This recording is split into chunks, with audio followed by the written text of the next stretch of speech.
Greetings, people. Welcome back. Every day we get up, we see news about the police. Black people, why black people should really not be scared of the police anywhere in the world, whether in a white country or black country. What I like to know, every day, whether you're white or black, you're rich. If you're rich, you have a less chance of being abused by the police. But if you're poor, white or black, you know it go. If you're black, you're likely to end up dead with your interactions with the police.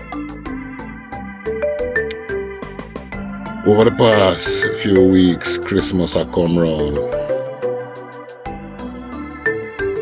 And I see whole heap of little things start going away associated with Christmas and Hallmark, and the whole Christmas thing is celebrating death.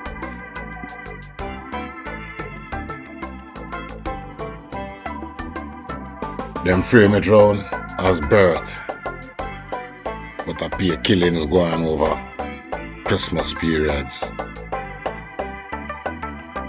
When you hear explosions, cause them celebrating all of these things with peer explosion, what them call firecrackers or whatever. When you hear explosions in countries, when you hear explosions, people tend to dead. I tend for bombs and guns that explode. And the things them they use to do these, create these noises. Gunpowder behind them. The only thing now come at you are the shrapnel or the whatever the metal. Bullet itself. Maybe. So me look upon, there's some people talk about a place in Alabama named Cullman, where them get upset about people call them town, Sundown town. Look, with one black man living in the town, with not body shaming nobody. But that woman where him there with, no white man no want her. That's why she end up sorry, maybe the comment is sorry for her and leave her alone with her one black man. As far as me see, she look older than becoming pregnant age. And the shape of that body, McDonald's look like a fair place on the couch. Like she no move out of the couch, look like she order and eat, she just keep ordering and eating. She just look like a blob. And she talk about Cullman safe. Everybody else, I say, is a racist place. No make night catch a deer. Anything can happen. And I understand these towns, because even during slavery, you used to have a slave in a house to tell a slave not to run away. After hearing about the Cullman in Alabama, I'm going to do some little research for the people. So, I could listen to a little brief thing about the area and how the people are staying. Listen with me. There's a new debate over whether Alabama's horrific history of civil rights struggles will warp young minds. On one side is Troy University, which has opened a children's wing at its Rosa Parks Library and Museum.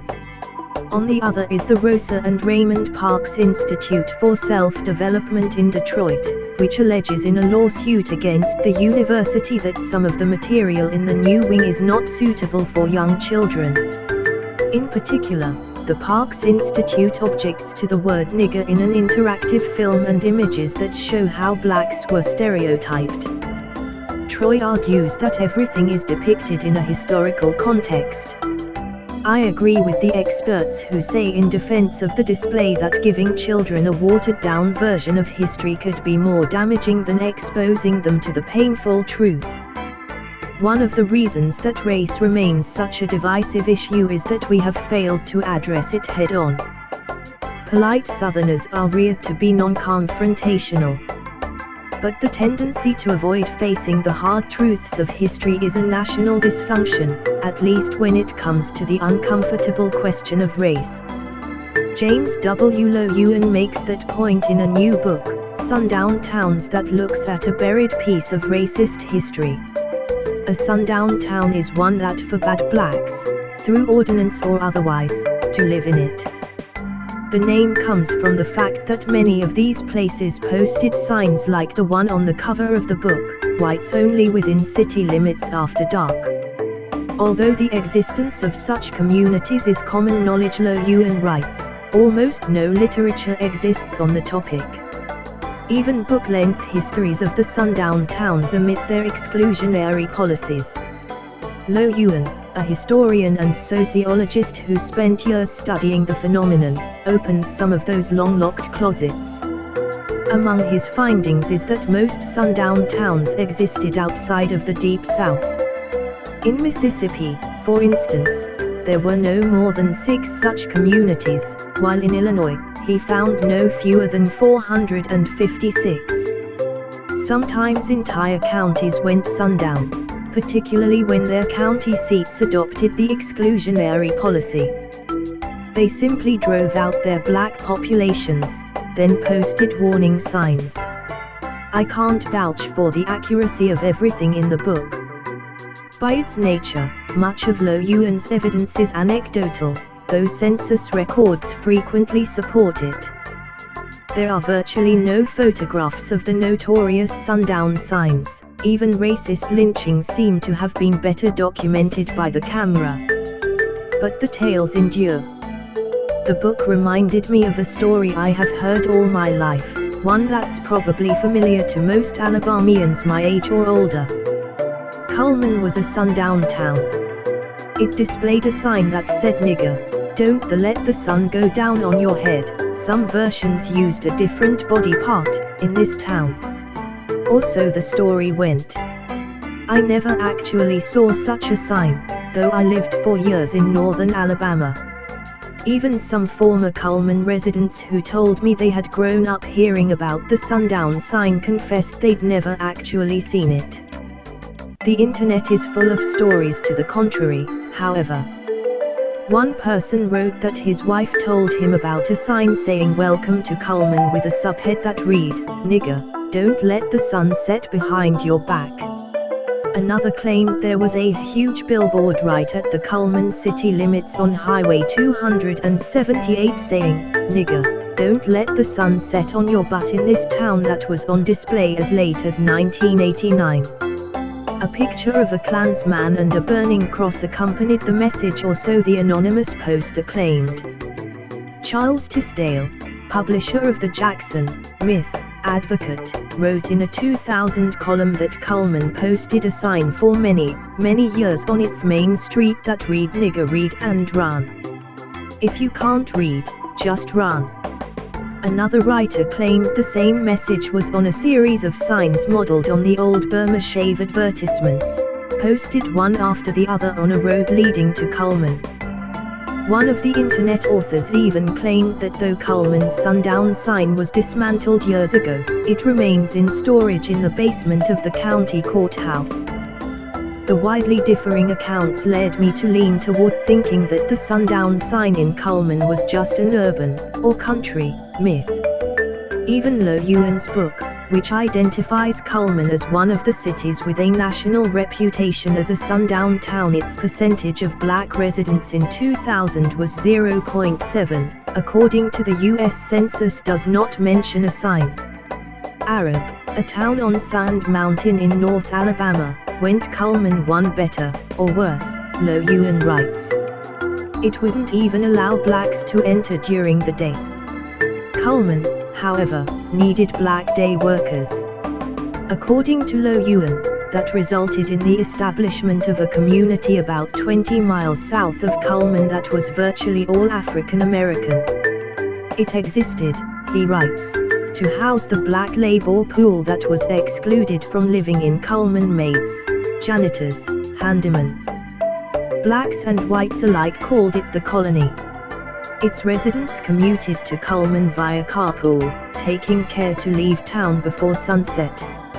It had its own elementary school, but before federal law forced the desegregation of the Cullman County schools in the 1970s, its children had to attend high school in another county. In 1980, it incorporated as colony. Its mayor, Arlene Johnson, is the only black mayor in Cullman County. According to a recent newspaper report, Johnson told a meeting of officials from 7 communities in the county this January of the horror stories about Cullman's racism that she heard as a youngster in other parts of the state. Dealing with the lingering negative image continues to be a problem, she said. Still, I had doubts about anything as blatant as a sign or a billboard in Cullman instructing blacks to leave town before sunset. If anyone knew for sure, I figured it would be former state representative Tom Drake. Drake, who grew up in Cullman County, served for 32 years in the legislature. One of the most powerful politicians in Alabama, he served 2 terms as Speaker of the House. He was a floor leader for 3 governors. I didn't always agree with Drake's politics, but I respect him as a straight shooter, a man not afraid to speak his mind. He was typically frank about the Cullman Sundown issue. Yes, he told me, there used to be signs on the railroad track, at the county line and all that. Nigger, don't let the sun set on your head in Cullman County. He said the exclusion was rooted in the county's ethic of self-sufficiency that its German settlers brought with them to Alabama. They believed in doing their own work, he said. They didn't own slaves. That fact made Cullman and other places in North Alabama vastly different from the areas where big plantations flourished. Drake recalled a revealing incident in 1940 when he was a 6th grade student at Vinemont, the Cullman County community where he grew up. A black hobo was making his way up some railroad tracks near the school. The teacher let the whole class get up and look out the window at him, Drake said. 3/4 of them had never seen a black man. Drake said he'd never seen the sundown signs, but he said his grandfather and his parents had. I absolutely believe them, he said. I have no doubt about the signs. Cullman was well known in the old days for its attitude toward blacks, Drake added. You could mention Cullman anywhere in the state and blacks would say, oh, no. I don't want to go there, he said.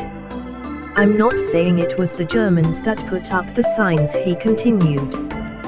But in my judgment and opinion, at one time blacks were afraid to go into certain parts of Cullman County.